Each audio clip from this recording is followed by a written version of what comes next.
This is Dr. Ben Weitz with the Rational Wellness Podcast, bringing you the cutting edge information on health and nutrition from the latest scientific research and by interviewing the top experts in the field. Please subscribe to the Rational Wellness Podcast on iTunes and YouTube, and sign up for my free ebook on my website by going to drweitz.com. Let's get started on your road to better health. Hello, Rational Wellness Podcasters. Thank you so much for joining me again today. Dr. Ben Weitz here. For those of you who enjoy the Rational Wellness Podcast, please go to iTunes and leave us a ratings and review. That way more people can find out about the Rational Wellness Podcast. Today we're going to speak about detoxification, getting rid of toxins from our bodies. We all are probably aware of the fact that we live in an environment in which there are toxins in the air, in the food, pesticides, chemicals, and products that we put on our skin, use in our house.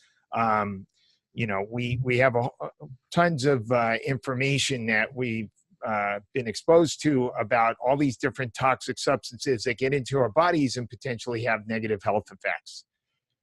Today, we have Dr. Bryan Walsh, who's a board-certified naturopathic doctor who sees patients, teaches courses in biochemistry and physiology at the University of Western States, and he's also scientific advisor at Lifetime Fitness. He's devoted a considerable amount of time researching and writing about the concept of detoxification to help us to get rid of some of these toxins. And that's what we'll be discussing today, his particular approach to detox. Dr. Walsh, thank you for joining me today. Thanks for having me. It's a pleasure to be here. So how did you get interested in detox as a particular topic? Well, that's a great question. I've been steeped in the sort of the health world for a long time, well before I became a naturopathic physician. I started out as a fitness professional a long time ago, read up on nutrition as much as I could. I was a massage therapist, and I was really into that world. And it doesn't take long being in that world to come across this concept that we're all toxic and we're going to die if we don't detoxify. And you're introduced to all these different ways of supposedly detoxifying your body, from, foot baths to colonics to, you can see people online saying, drink a little bit of lemon juice in the water. It's a great way to detoxify this body, and all these different claims. So my initial, exposure to this whole concept was that of what everybody else's is. We're super toxic. It's killing us slowly.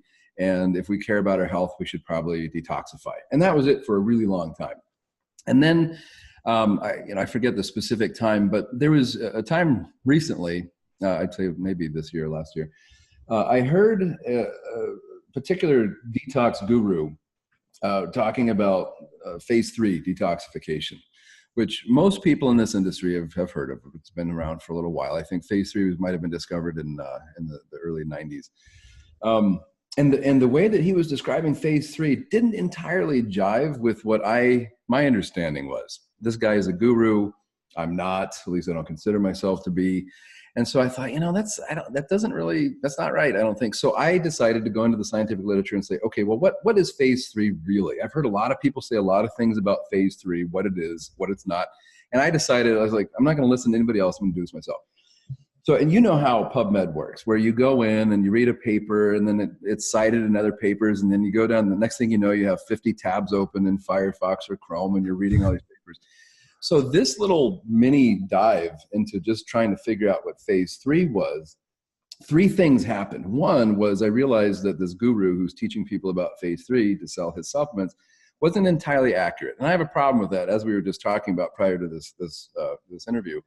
Is in this space of whatever you want to call it, functional medicine, nutritional medicine, alternative complementary medicine, we need to be 100% accurate with what we're talking about because we're so intensely scrutinized by conventional medicine. And so first of all, the way he was describing phase 3 to practitioners wasn't entirely correct.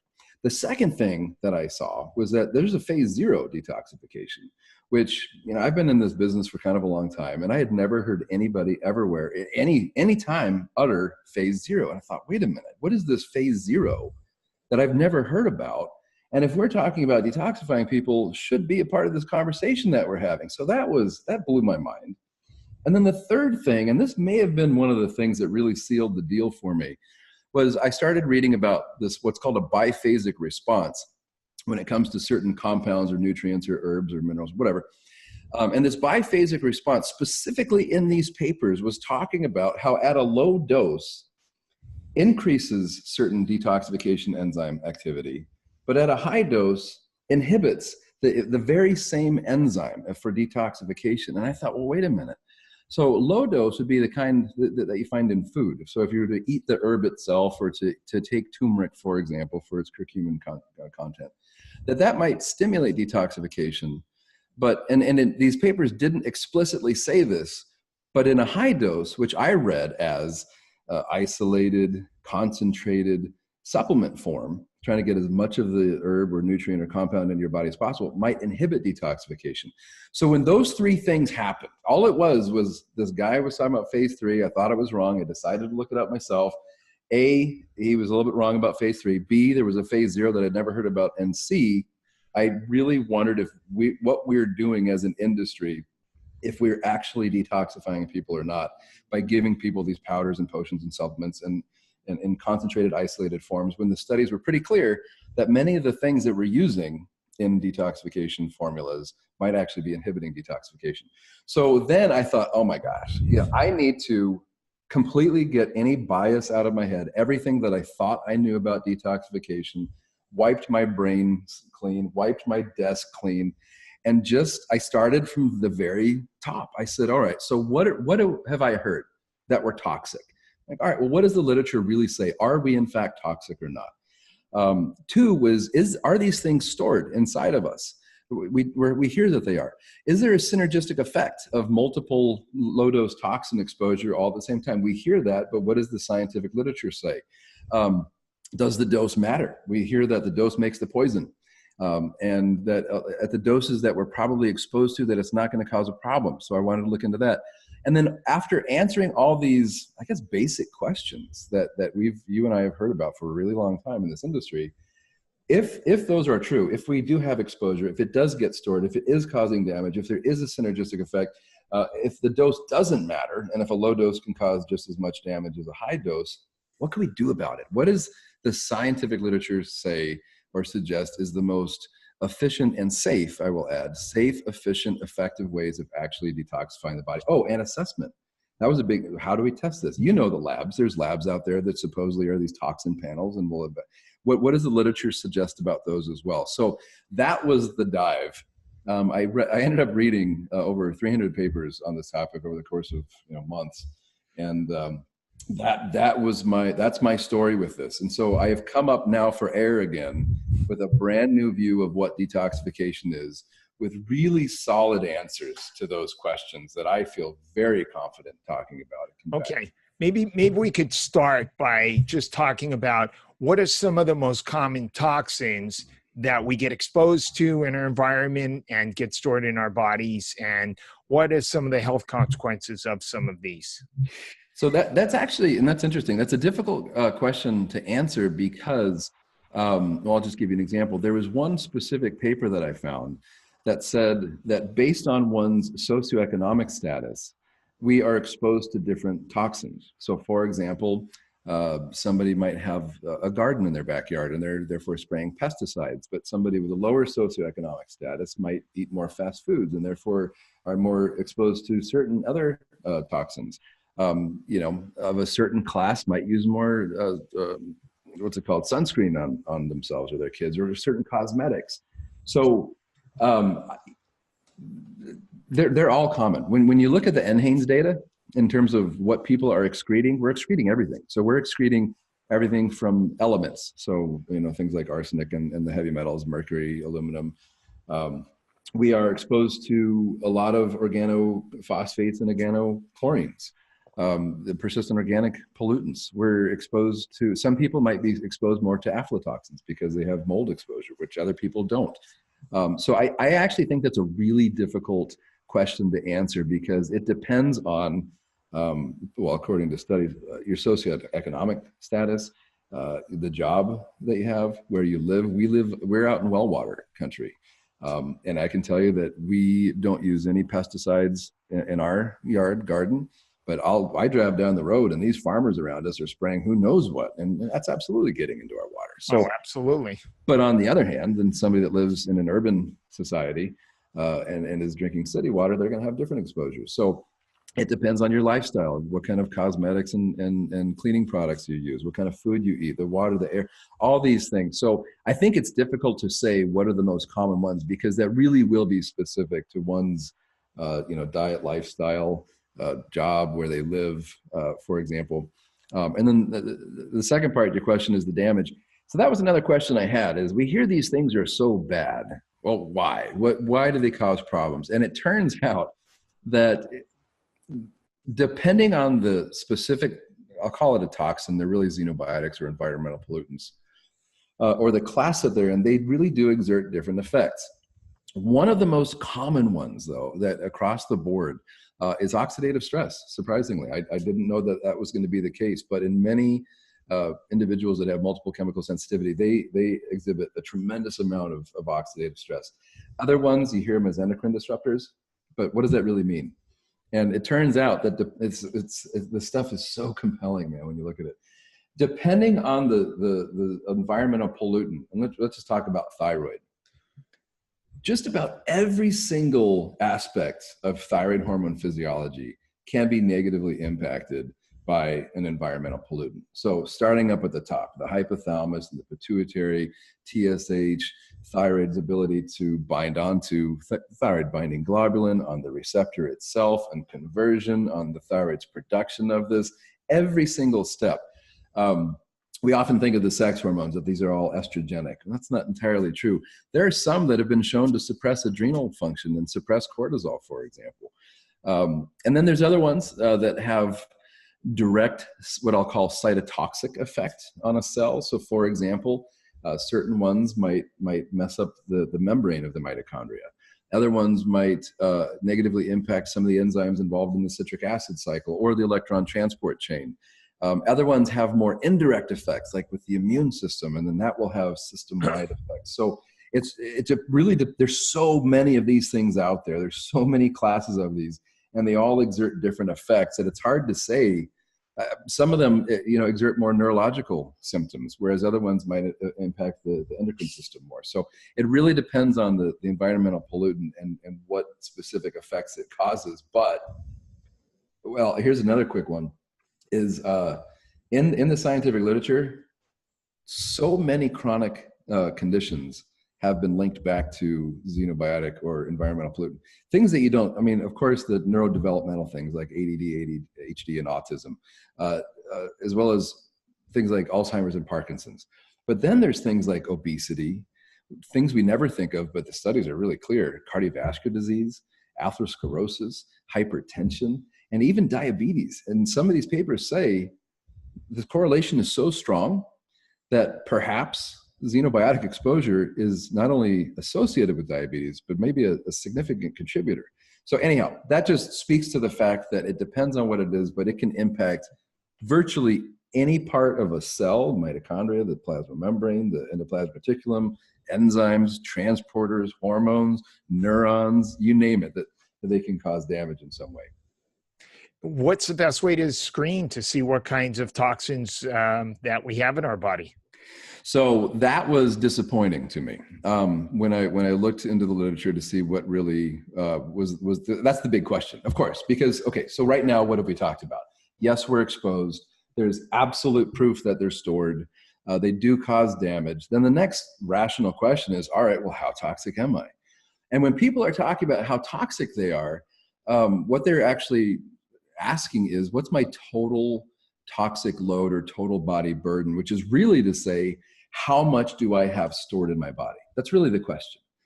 And the problem is there's no way to assess that. There's no way to evaluate that. And I know that people, well, what about the hair tissue mineral analysis test? No. What about the urinary test to show excretion? No. And I can go into some of the reasons why too. One of the gold standards in toxicology when evaluating this is a fat biopsy.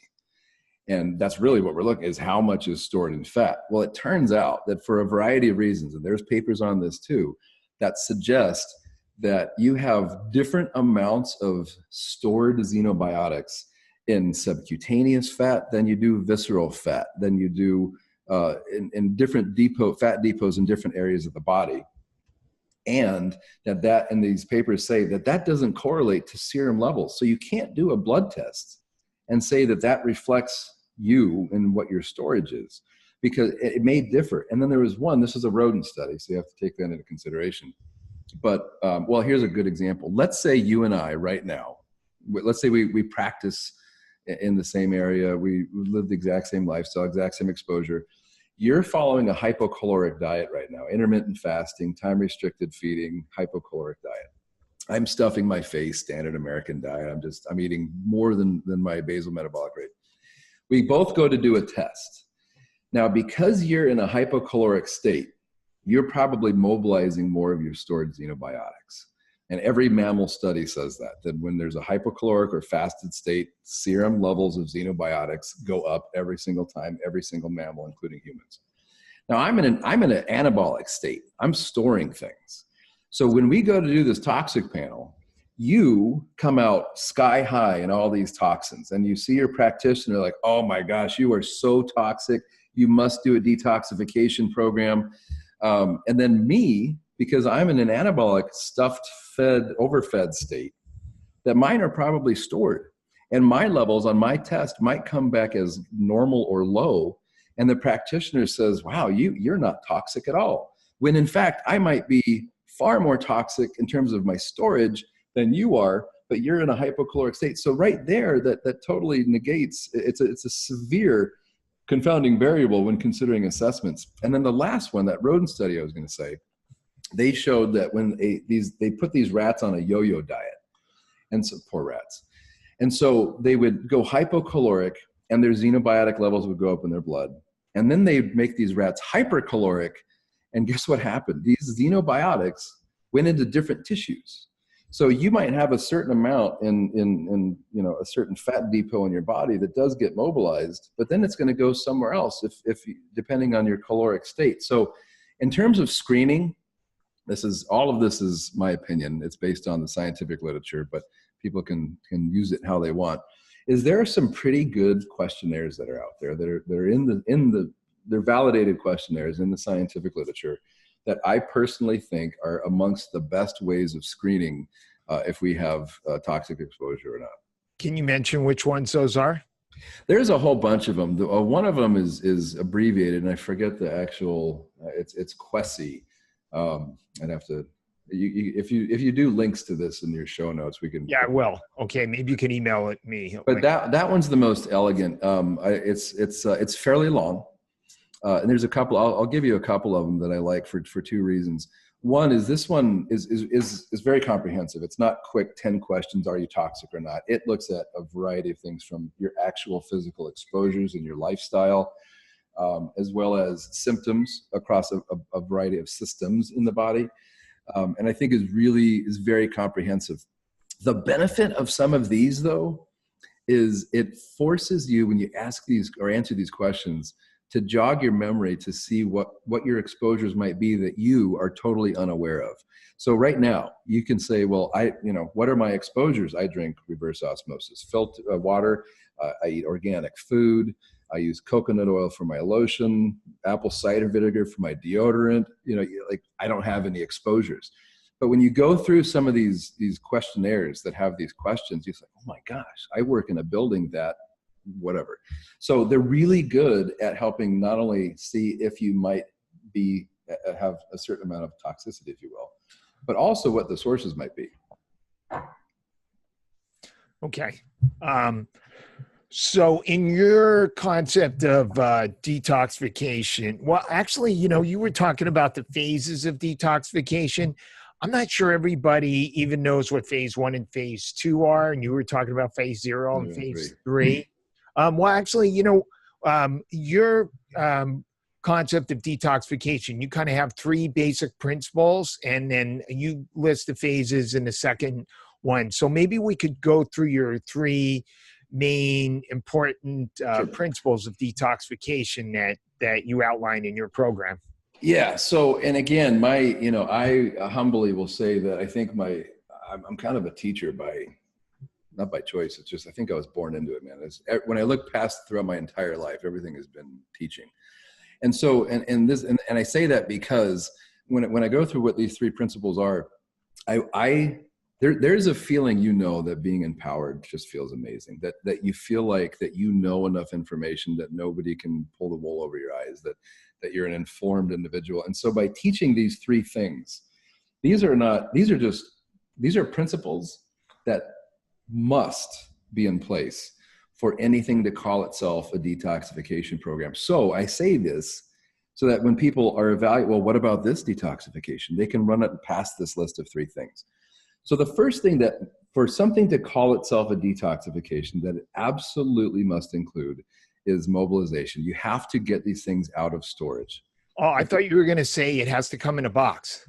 No, well, it can. If it's a well-developed one, it absolutely can.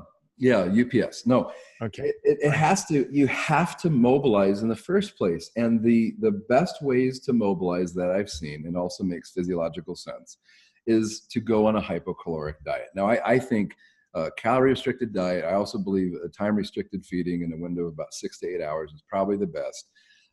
And all a calorie restriction means is less than essentially your basal metabolic rate.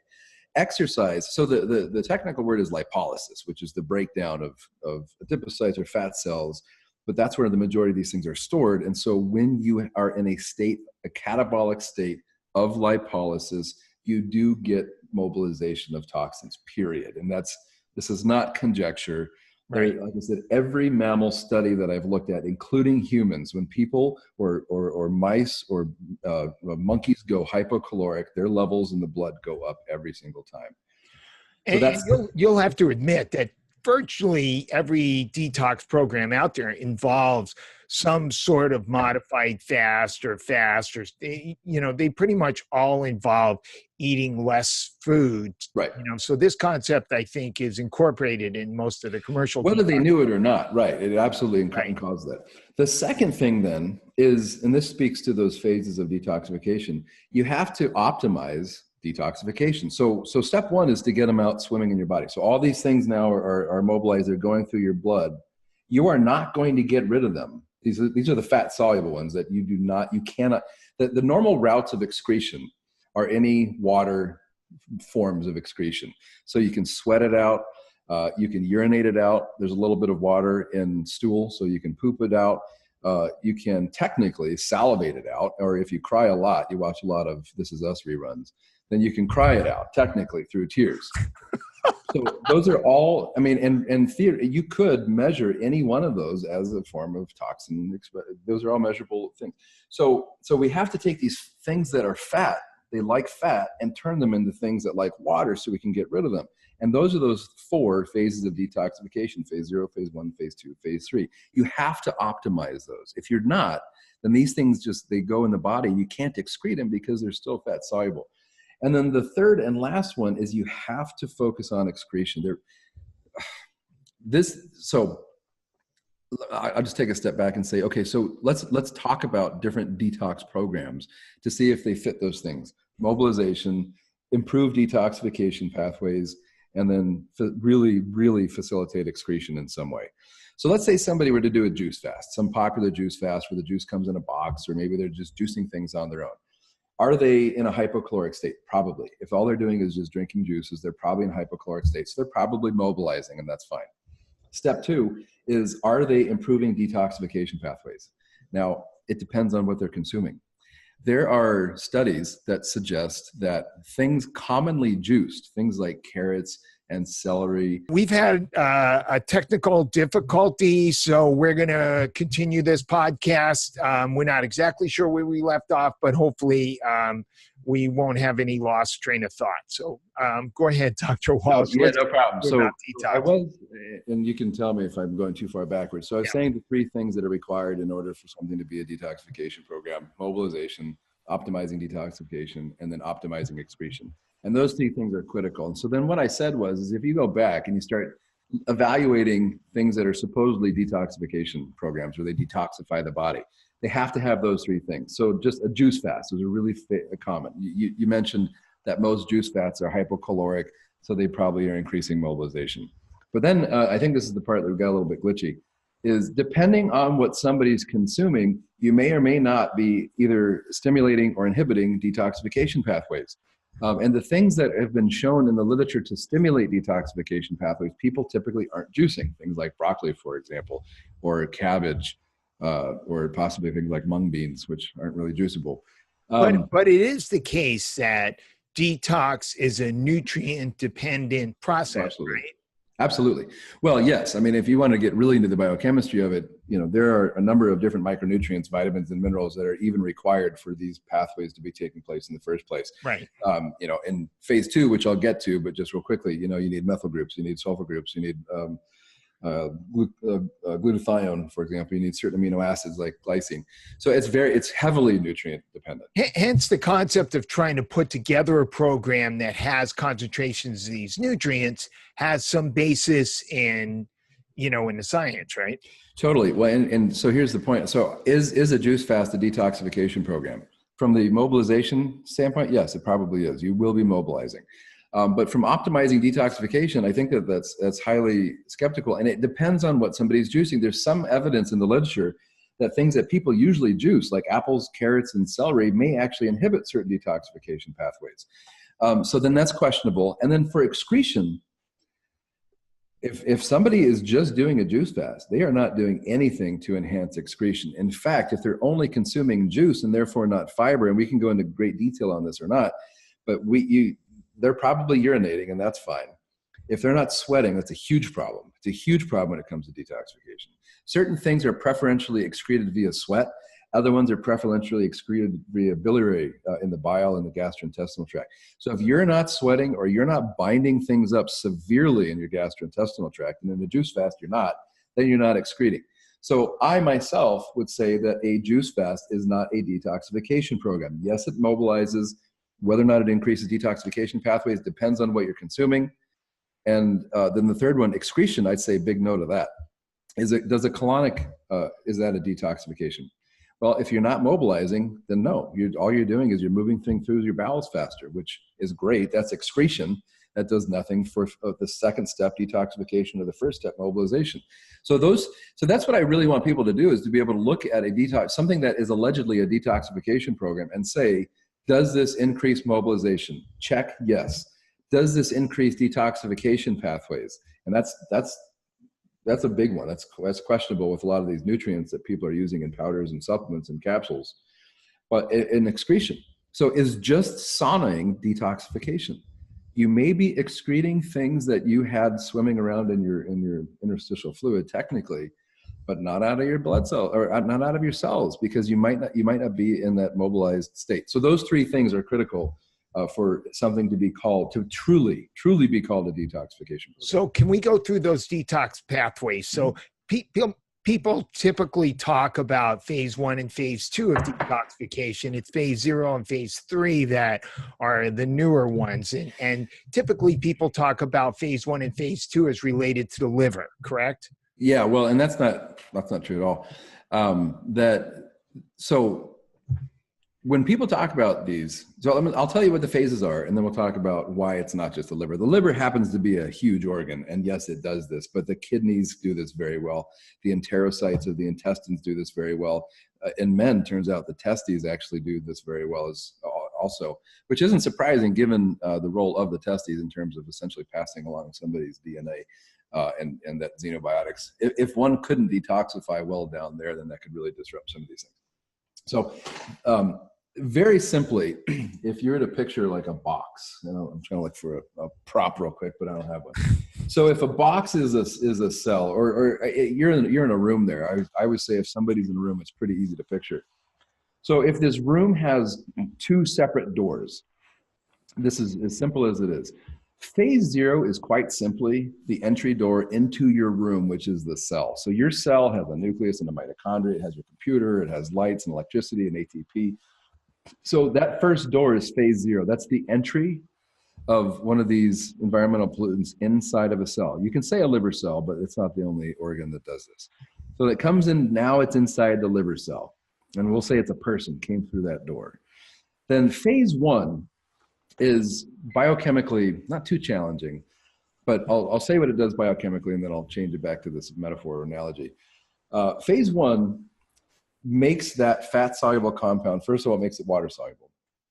And it does so, not exclusively, but either by adding what's called a hydroxyl group or exposing one that was already there. So now this has this hydroxyl group on it.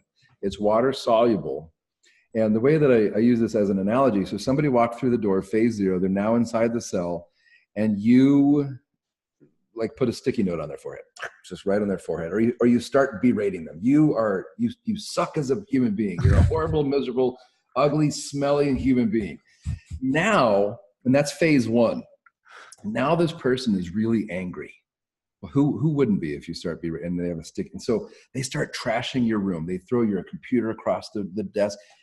They start knocking lights over. They start doing all these things.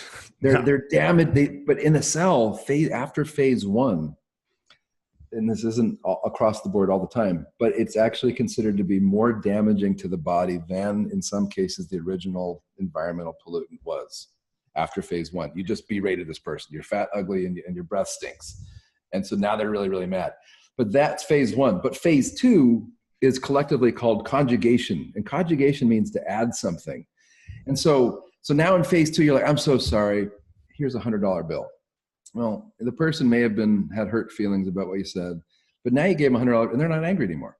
So after phase two, it's still water soluble, but it just got a $100 bill. It's not going to damage anything inside of your cell anymore. It's not going to damage your room. Now it's a happy person. You made fun of it. It was angry. It started messing things up after phase one. Phase two, you handed it something. Now he's happy.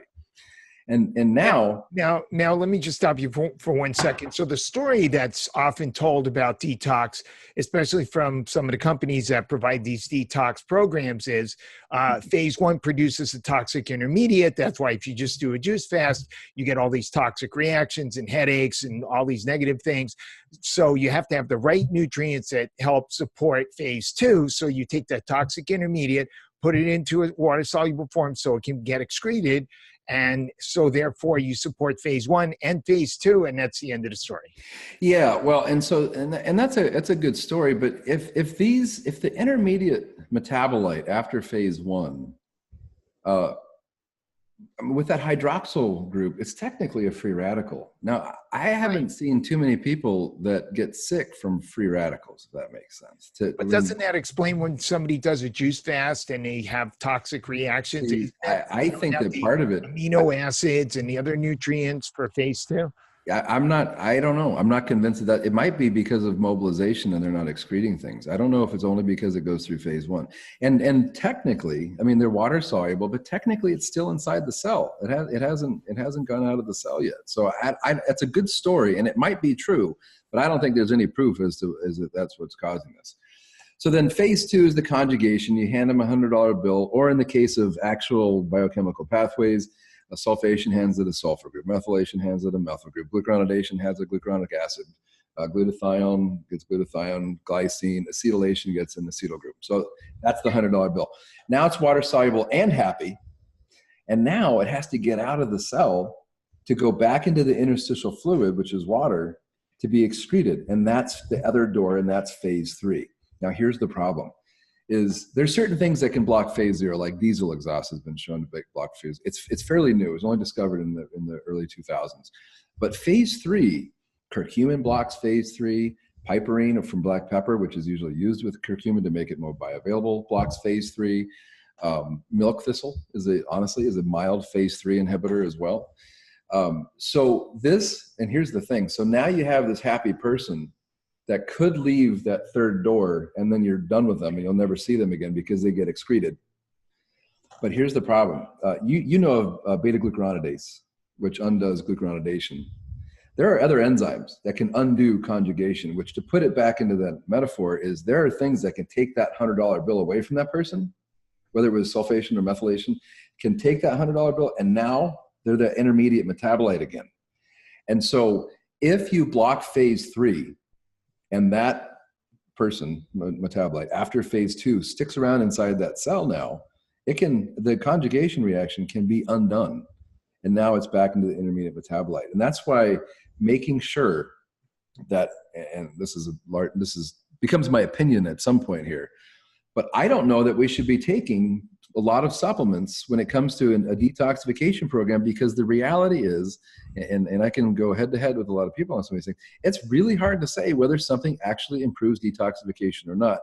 Not from enzyme activity or mRNA expression for these proteins or all these things, but if it actually, and what I've looked at with this biphasic response is that food and the doses that are found in food will generally stimulate detoxification. And there was one great paper, by the way, that looked at food-based curcumin and isolated curcumin, and food-based stimulated detoxification pathways and isolated absolutely inhibited. In fact, conventional medicine, so think about cancer, think about chemotherapy. What they really want is to keep that chemotherapeutic agent inside of the cell so that it can fight cancer, correct?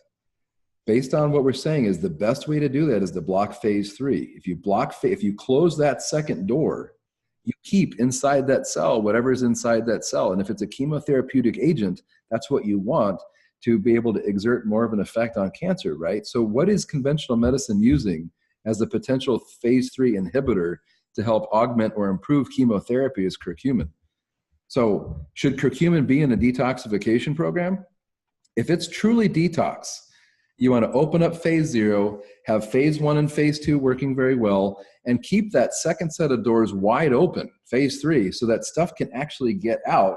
And then for the third part of the detox is to be excreted via sweat, via bile and poop, via urine, or like I said, technically saliva or tears. But so I don't know if that answers the question. But that's phase 0. Phase 0 is entry into cell. Phase 1, redox, oxidation, the hydroxyl group is added or exposed, intermediate metabolite, sometimes more toxic, not always. Phase 2, conjugation, gets handed something. Phase 3, exits the cell and then is excreted as long as the body is excreting. Interesting. And so in order to promote excretion, you talk about using particular fibers and binding agents, right, to help get rid of some of these toxins? Yeah. So what I did, again, I've bentonite clay. I've been familiar with bentonite clay as a fitness professional, and different types of fibers and all these things. But what I wanted to do was look to the literature and say, well, what actually shows an improvement in the excretion, and not necessarily of xenobiotics, but of bile. So like a bile acid sequestrant, like cholestyramine is the old cholesterol lowering drug, bound up bile to excrete it. If we can bind up bile, because so many xenobiotics are found in bile and as their primary form of excretion, we need to bind up bile. We need to bind up all the stuff in the gastrointestinal tract for a variety of reasons. But I tried to find things that had some scientific basis behind it. So things like charcoal, for example, fiber, soluble, insoluble fiber. An interesting one is chitosan or ketozan, which is typically used for fat loss, not very well. But there's papers showing that it is actually effective at increasing xenobiotic excretion via the bowel habits. The other big one is sweat. You have to sweat. In fact, I recently came across a paper that the short version was, and again, if I come back in a future life as a lab rat, doesn't sound very good. They had two groups of mice or rats, and they gave one group a pretty significant burn on their skin, which is unfortunate. They injected both sets of mice with a certain xenobiotic, and not surprisingly, the ones that had a burn had higher levels of this environmental pollutant, because skin is such a major route of excretion, and in fact is the preferred route of excretion of some xenobiotics, not all, but some. And so if somebody is not actively sweating during this hypocaloric phase, then I don't think we're getting rid of as much as we need to the point that, and this is a bold statement, but I have some more papers that I'll be adding as some bonus content coming down the pike. This stuff just blows your mind. I would not, myself, my family, or any patients or clients, put them on a fat loss program without supporting detoxification pathways, period. And if they couldn't sweat, I would say you probably don't want to do a detoxification program. Like this, if it's really I'll just give you a tip on some of these things. There's evidence that weight loss actually increases one's risk for dementia, cardiovascular disease, diabetes, and cancer. Very strong.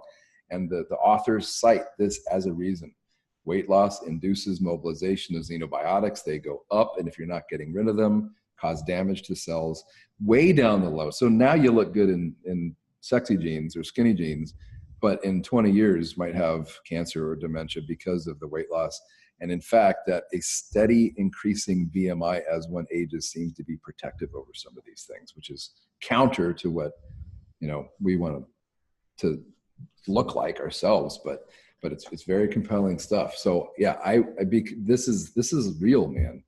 I would not do a fat loss program without making sure I was sweating and excreting and supporting detox. I would not put a patient on one because I think that the detriments are too strong. Sounds good. I know you're a fan of infrared saunas, or a particular type of infrared sauna, right?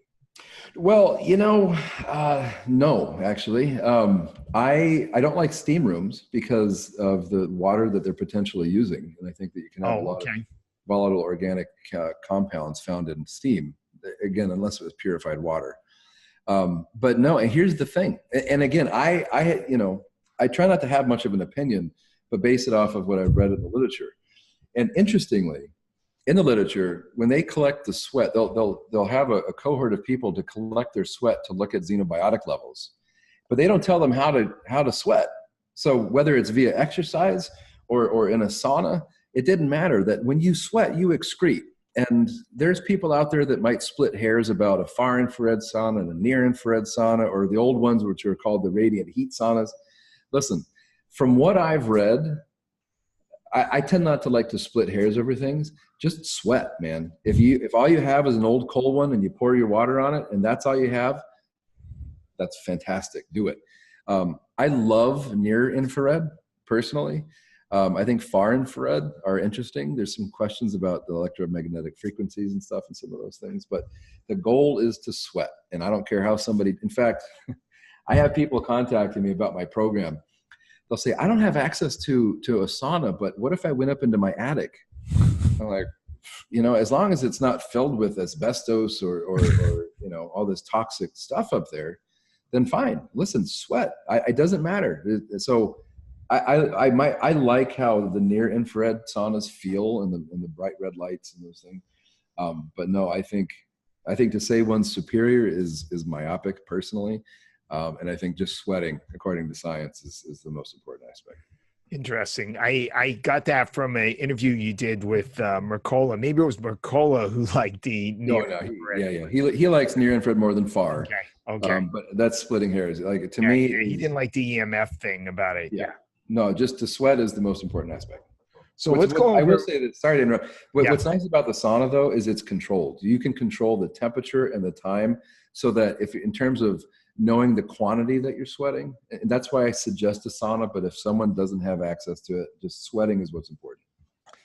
Let's go over one more thing. This will be the final question. Is part of your program involves, I know you have a 10-day detox program, and part of it includes a 4-day version of the fasting mimicking diet that's been popularized by Dr. Walter Longo, who sells you this box of, or his company and people who are a part of this program called Prolon sell you this box of prepackaged foods that you open up and make soup and things like that. And you basically have put together a program that involves using real food, but to create the same effects. Yeah. So the short version is if someone's never done a detoxification, so just an average person that has never done one, I recommend doing what I put together, just my view on this, is a 10-day program. The first 6 days, because of what you sort of talked about, is a very high nutrient, it's low calorie, it's hypocaloric, that's, you have to mobilize, but it's fairly high protein. And it's high protein to ensure that whoever this average person is that maybe wasn't eating perfectly, isn't particularly healthy, might be protein deficient, or I should say amino acid deficient, that they have the sulfur groups and they have the methyl groups and they have the glycine and all the precursors to glutathione. in order to really support those phase 2 detoxification pathways. That's why I recommend a 10-day program for somebody who hasn't done this before. So that's the first 6 days. And then the last 4 days, or someone can do 5 if they wanted, it is what I will refer to as a modified fasting mimicking diet. Now, I think the work that Longo did and the papers are brilliant. I think they're fantastic. The findings of these things are so interesting. My concern, however, is that every paper that I've looked at where any mammal goes hypocaloric, their xenobiotic levels go up, period. And he's looking at this from, diabetes reversal and autophagy and mitophagy and all these health promoting effects, and that's great. However, instead of, so the macronutrient ratios that he's come up with are brilliant. The calorie levels, which I won't get into, but I think that should be based on one's weight rather than just having set calorie levels. But so a very hypocaloric diet with very specific macronutrient ratios. By the way, what are those macronutrient ratios? It depends if it's according to the one paper that I used that had the specific ratios. Honestly, it's basically ketogenic. I'll say it's very low calorie, first of all, but it's moderate carbohydrates, very, very low protein.